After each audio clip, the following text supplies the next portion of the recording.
হেই, আজকে আমি তোমাদেরকে দেখাবো কিভাবে বাসায় বসে হোমমেড এয়ার ড্রাই ক্লে তোমরা বাসায় মেক করতে পারবা, তাও কম কম না, সবকিছু অ্যাভেলেবল তোমরা সব জায়গায় পাবা। যেমন এখানে ইউজ হয়েছে কর্নফ্লাওয়ার, গ্লু, তারপর হচ্ছে ভিনেগার, তারপর যে কোনো তেল তোমরা এখানে ইউজ করতে পারবা। বাট এখানে তেল আর সবকিছুই হচ্ছে তোমার একদম ম্যান্ডেটরি, কিন্তু তোমরা চাইলে যে যেটা আমি লাস্টে অ্যাপ্লাই করছি হোয়াইট কালারটা, সেটা স্কিপ করতে পারো।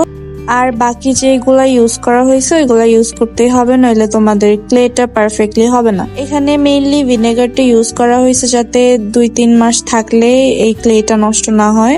আর তেলটা ইউজ করা হয়েছে কারণ হাতে যাতে মাখার টাইমে বা কিছু মেক করার টাইমে যাতে হাতে না লেগে যায়। আর এখানে আমি হোয়াইট কালারটা অ্যাপ্লাই করতেছি যাতে আমার ক্লেটা একদম সাদা হয়। এটা ভালোভাবে মিক্স করা হয়ে গেলে আমি এটাকে চুলায় হিট করে আনবো। এখন হিট করে আনার পরে যখন দেখবা তোমরা চামচের সাথে লেগে এরকম হয়ে গেছে, তখন তোমরা মনে করবা যে ক্লেটা পারফেক্টলি কুকড হয়ে গেছে। এখন আমি হাতের মধ্যে একটু তেল মিক্স করে আর সামান্য কর্নফ্লাওয়ার দিয়ে এটাকে ভালোভাবে মেখে নিব।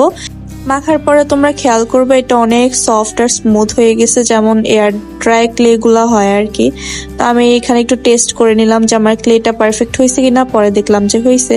দেন আমি এখানে হাতে আর একটু তেল নিয়ে আমি যে বক্সে রাখবো সেইটার শেপ দিয়ে সুন্দর করে একটা পলি ব্যাগের মধ্যে, যাতে বাতাস না ঢুকে, এইভাবে সুন্দর করে বক্সের মধ্যে আটকাই দিব 24 ঘন্টার জন্য।